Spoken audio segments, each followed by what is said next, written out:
উহুদের যুদ্ধে ৭০ জন সাহাবা শহীদ হয়েছিলেন। আমি আজও পড়ে আসলাম, ৭০ জনের মধ্যে ৬৫ জনই হলো মদিনার আনসার। আল্লাহু আকবার। ৬৫ জন মদিনার আনসার, আর ৪ জন হলো মুহাজির, যারা মক্কা থেকে মদিনায় গিয়েছিল। তাহলে ৬৫ আর ৪ কত হয়? আরো একটা লাগবে না? আর একজন মারা গেছিলেন, তিনি এক ইহুদি। উহুদের যুদ্ধে তিনি রাসূলের পক্ষে ছিলেন। তিনি ইহুদিদেরকে বললেন, ন্যায়ের যুদ্ধ, সত্যের যুদ্ধ, বাতিলের বিরুদ্ধে, অন্যায়ের বিরুদ্ধে ইহুদিদেরকে নামতে হবে, চলো আমরা মুহাম্মদের পক্ষে যুদ্ধ করি। ইহুদিরা বলল যে আজকে শনিবার, তো আমাদের শনিবারে যুদ্ধ করা নিষেধ। তিনি বললেন, কাপুরুষ, কৈফিয়ত দিচ্ছ তোমরা? ন্যায় এবং সত্যের পক্ষে তোমরা লড়াই করতে প্রস্তুত নও, আমি যুদ্ধ করব। তিনি রাসূল ইসলামের সাথে উহুদের যুদ্ধে যুদ্ধ করে নিহত হয়েছিলেন। এই হলো ৬৫, ৪ জন মুহাজির আর একজন ইহুদি, ৭০ জন উহুদের যুদ্ধে শাহাদত বরণ করেছিলেন।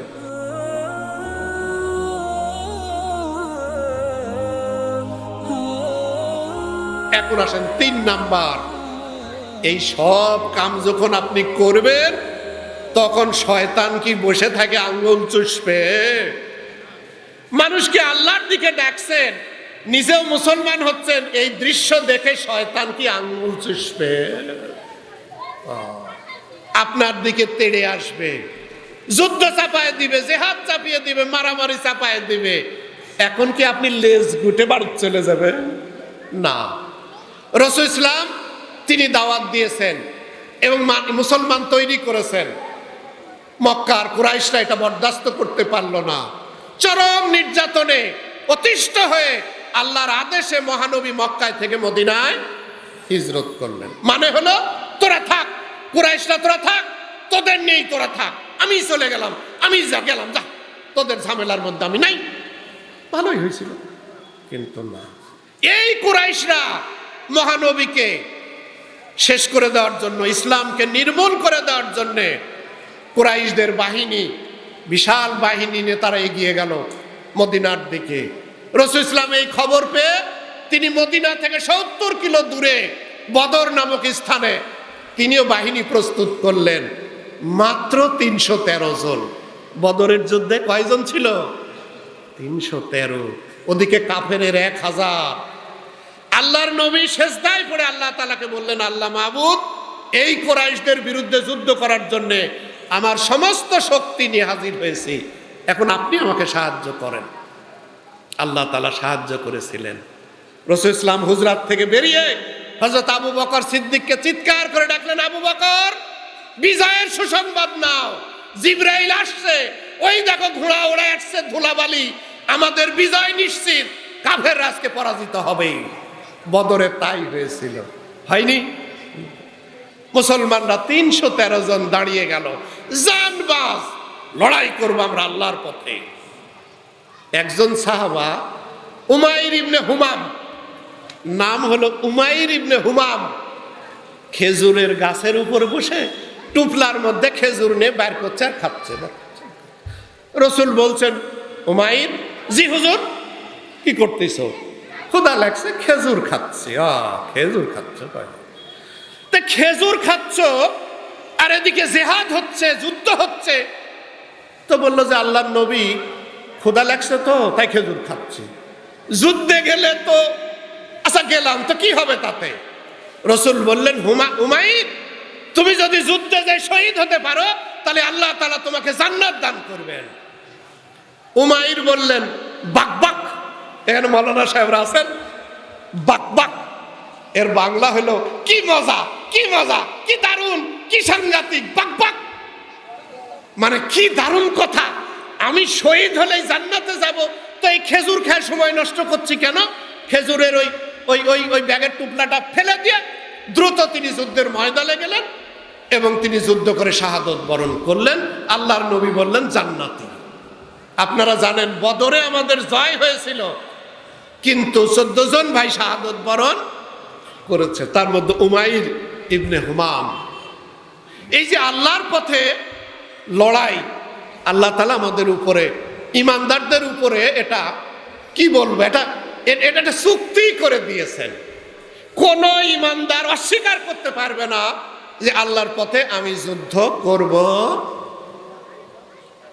কোরআন শরীফের সূরা তাওবার 111, সূরা তাওবার 100, ইন্নাল্লাহ আশতারা মিনাল মুমিনিনা আনফুসাহুম ওয়া আমওয়ালাহুম বিআন্না লাহুমুল জান্নাত ইউকাতিলুনা ফি সাবিলিল্লাহি ফায়াকতুলুনা ওয়া ইয়াকতুলুন। আল্লাহ বলছেন যে আমি ইমানদারদের জান আমার মাল কিনে নিয়েছি, খরিদ করে নিয়েছি, আমি বিনিময় দিব জান্নাত। তারা আল্লাহর পথে যুদ্ধ করে, মারে এবং মরে, মানে খালি মারেই না, মরে।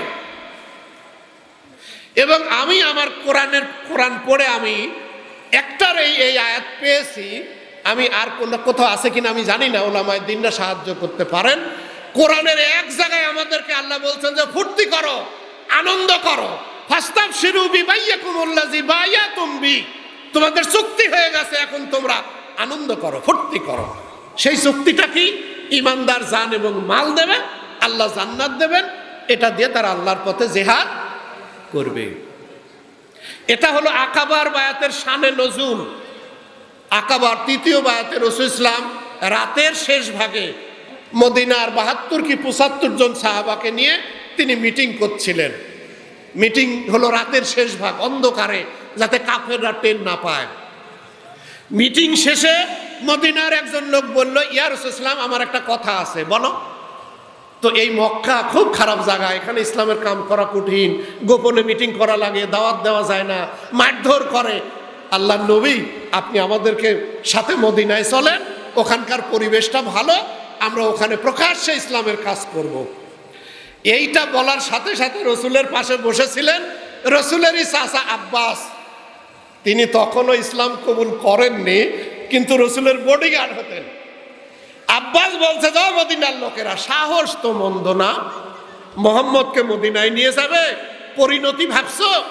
এই মক্কার কুরাইশরা তোমাদেরকে ধাবড়ে মারে ঘরে তুলে ফেলবে, তোমাদের বাড়ি ঘর জ্বালিয়ে দিবে, তোমাদেরকে হত্যা করবে। মদিনার লোকদের নেতা ছিলেন মুরব্বী বরা বিন মারুর। তিনি বললেন, আব্বাস আপনি বসেন, আপনার কথা শুনছি, আপনি বসেন। আমরা ছোটবেলায় থেকেই তরবারির ছায়াতলেই মানুষ, এই খুন খারাপি, রক্ত এগুলোকে আমরা পরোয়া করি না। আল্লাহর নবী যদি মক্কায় থেকে আমাদের সাথে মদিনায় যায়, আমরা আনসাররা জীবন দিয়ে, রক্ত দিয়ে মহানবী এবং ইসলামকে রক্ষা করার জন্য চেষ্টা করব। আল্লাহু আকবার। মহানবী খুশি হয়ে গেলেন। তিনি বললেন, সাহাবারা, তোমরা যদি আমার জন্য, দ্বীনের জন্য, ইসলামের জন্য লড়াই করো, জীবন দাও, আল্লাহ তাআলা তোমাদেরকে জান্নাত দান করবেন। জান্নাতের মালিক রাসূল নন, কিন্তু তিনি কোরআনে আয়াত নাজিল করলেন, ইন্নাল্লাহ আশতারা মিনাল মুমিনিনা আনফুসাহুম ওয়া আমওয়ালাহুম বিআন্না লাহুমুল জান্নাত। ইমানদারদের চুক্তি আমি মেনে নিছি, তারা জান্নাত দিবে, আমরা যাব। উহুদের যুদ্ধে ৭০ জন সাহাবা শহীদ হয়েছিলেন। আমি আজও পড়ে আসলাম, ৭০ জনের মধ্যে ৬৫ জনই হলো মদিনার আনসার। আল্লাহু আকবার। ৬৫ জন মদিনার আনসার, আর ৪ জন হলো মুহাজির, যারা মক্কা থেকে মদিনায় গিয়েছিল। তাহলে ৬৫ আর ৪ কত হয়? আরো একটা লাগবে না? আর একজন মারা গেছিলেন, তিনি এক ইহুদি। উহুদের যুদ্ধে তিনি রাসূলের পক্ষে ছিলেন। তিনি ইহুদিদেরকে বললেন, ন্যায়ের যুদ্ধ, সত্যের যুদ্ধ, বাতিলের বিরুদ্ধে, অন্যায়ের বিরুদ্ধে ইহুদিদেরকে নামতে হবে, চলো আমরা মুহাম্মদের পক্ষে যুদ্ধ করি। ইহুদিরা বলল যে আজকে শনিবার, তো আমাদের শনিবারে যুদ্ধ করা নিষেধ। তিনি বললেন, কাপুরুষ, কৈফিয়ত দিচ্ছ তোমরা? ন্যায় এবং সত্যের পক্ষে তোমরা লড়াই করতে প্রস্তুত নও, আমি যুদ্ধ করব। তিনি রাসূল ইসলামের সাথে উহুদের যুদ্ধে যুদ্ধ করে নিহত হয়েছিলেন।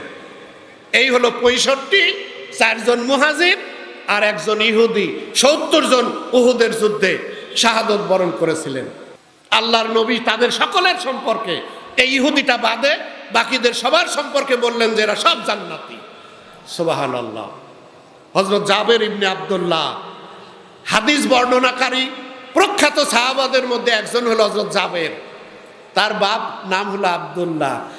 আব্দুল্লাহ এখন জাবেরকে ডাকে বলছে, ও বা জাবের এদিকে আয় তো বা। জি আব্বা, বদরে যাওয়া হয়নি, সামনে উহুদের যুদ্ধ, তুই থাক, এবার আমি যাব, প্রথম শহীদ হব আমি উহুদের মাঠে, আর আমি জান্নাতে চলে যাব। সুবহানাল্লাহ। এই জাবেরের ফুবু তিনি উহুদের মাঠে ছুটছেন, তার হাজবেন্ড ছিল হলেন আমর ইবনে জুমহ। লোকেরা বলল যে আপনি উহুদের প্রান্তরে ছুটেছেন, আপনার স্বামী তো মারা গেছে, তাতে কিছু আসা যায় না। আপনার বড় ছেলে মারা গেছে, আমার তো তাতে কিছু আসা যায় না। আপনার দ্বিতীয়, তৃতীয়, চতুর্থ সন্তান মারা গেছে, আপনার কৃতদাস সেও মারা গেছে, এই মহিলার স্বামী মারা গেছে, চারটা সন্তান মারা গেছে, কৃতদাস মারা গেছে। সে বলছে আমার কিছু আসে যায় না, যদি আল্লাহর নবী সুস্থ থাকে সেটাই আমার বড় পাওনা। চিন্তা করতে পারেন, সন্তান হারা মা, স্বামী হারা মা, তার মহব্বত ভালোবাসা হলো রসুলের প্রতি, জীবন যায় যাক, কিছু আসে যায় না তাদের। এই জন্য আমাদেরকেও এই বিষয়ে এই মনোযোগ দিতে হবে যে আল্লাহর পথে জীবন দেওয়ার সুযোগ যদি আল্লাহ তাআলা কখনো দেয়, তাহলে আমাদেরকে আল্লাহর পথে লড়াই করে, শহীদ যারা হবে তারা তো ডাইরেক্ট জান্নাত। রসুল বলছেন যে শহীদদেরকে আল্লাহ তাআলা ওই বেহেশতের ঝাড়বাতির ওখানে সবুজ রঙের পাখির ভিতরে রু ঢুকিয়ে দেয়, ওরা ওই থেকে বেরিয়ে বেহেশতের মধ্যে মনের আনন্দে উড়ে বেড়ায়, আর বেহেশতের ফলমূল খায়, আর ওই ঝাড়বাতির মধ্যে বসে গল্প করে। আল্লাহ তাআলা আবার তাদের সাথে কথা বলেন। আল্লাহ হযরত আব্দুল্লাহকে বললেন যে আব্দুল্লাহ, শহীদ হয়ে তুমি জান্নাতে এসছো, এই জান্নাতের নাজ নিয়ামত আমি যা দিয়েছি আর কিছু লাগবে? কি বলেন আপনি, যা দিয়েছেন অপুরন্ত, লাগবে না। তিনি বললেন তোমার রব আমি আল্লাহ, চাইতে পারো, চেয়ে দেখো। তিনি বললেন দিবেন তো? হ্যাঁ, দেওয়ার জন্যই তো বলতেছি। হযরত আব্দুল্লাহ আল্লাহ তাআলাকে বলছেন, আল্লাহ যেহেতু আপনি বলছেন দিবেন, আমি আপনার কাছে চাই আমাকে আবার জীবন দেন, আমি দুনিয়াতে যাই, আবার জিহাদ করি, আবার শহীদ হই, আবার জান্নাতে আসি।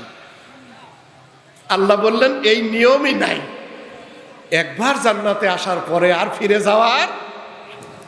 তবে তোমার এই আবেদন আমি দুনিয়ার মানুষকে শোনাবো।